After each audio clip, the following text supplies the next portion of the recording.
Okay, in this video, I am going to cover trolling basics 101. Say you walked into a sporting goods store today, bought a couple rods and reels and a bunch of gear, and you've never trolled and you got to figure it out. Say like you're going to Tillamook. This is for you guys. So I'm going to show you my rod and reel. This one happens to be one of my Lamiglass XCC rods, and that's my reel on this one. It's an Akuma low profile. I think it's a 354, something like that, DX. I can't remember the exact model number on that one. So this is the main line. This reel happens to have mono on it, mono or braid. 65 pound braid is what I have on most of my other rods. So this one just happens to have mono on it. But so like this is your main line. One of the first things I do is make sure I have a bead on it. A bead and a weed guard or a hat is what I do on mine, because you don't want metal crashing into the tip of the rod, right? So I always have a bead and a hat. And then tie it on to the end of the main line. Here's my slider. This one happens to be a VIP because it locks the bead chain and it keeps any twist from going up the main. So that's what I like about this VIPs. If you don't have a VIP, you're still good. And then off of the slider, I like to do about a 1 foot dropper for my weight. Here's one of my weights. This happens to be a 16. I color my weights, so I know if I say, hey, grab a 12 or grab a yellow. The yellows are 12s, blues are 16. So I don't tie directly onto the slider. I don't do that. I will run a dropper with like 10, 12 pound mono, because if you snag, you will lose the weight.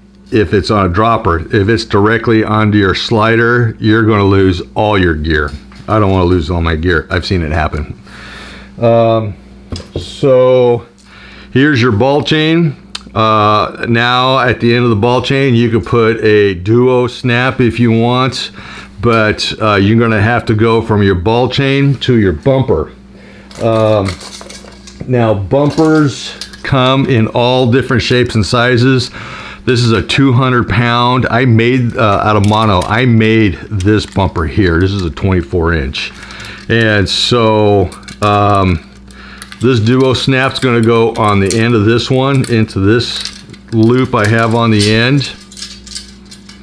So this is your bumper now. And then your bumper is gonna tie into your flasher. Now, you can do it a couple different ways. This is the snap swivel that comes with the flasher, and you're just going to have to go from that to your bumper, depending on what your bumper has on the end. This one only has a loop. I put a duo snap, the duo snap to the snap swivel on here. So I always either have a ball chain, in here. This is the leading edge of the flasher. So something to take the spin besides the bumper. And now here's the trailing edge of the flasher, and now this is where your leader is going to come off of, to either your spinner, your super bait, your cut plug, whatever you're fishing with.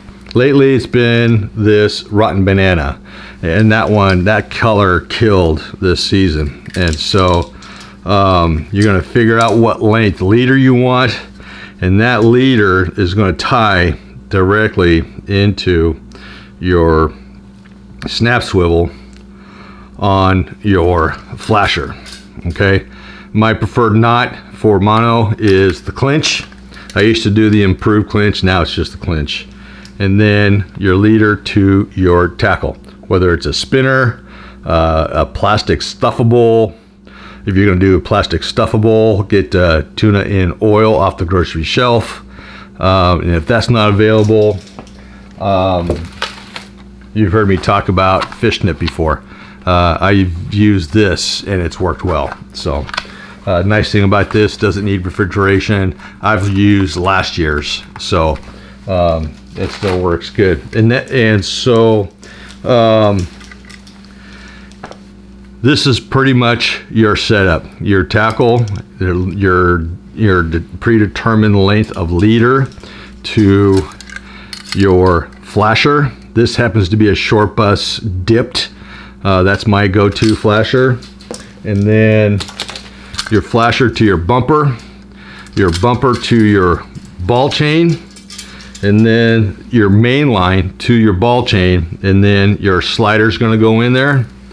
And then, like I said before, bead or a hat, just so that you don't have metal crashing into their guide tip, because if you nick that insert, you're going to cut a line anytime you get a fish, and you don't want to do that. So for you guys that are heading down to Tillamook, or wherever your fishing destination takes you, this is for you guys. So hopefully everything works out, and good luck.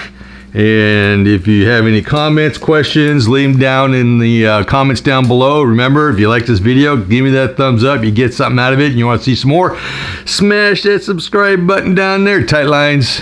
See you on the water.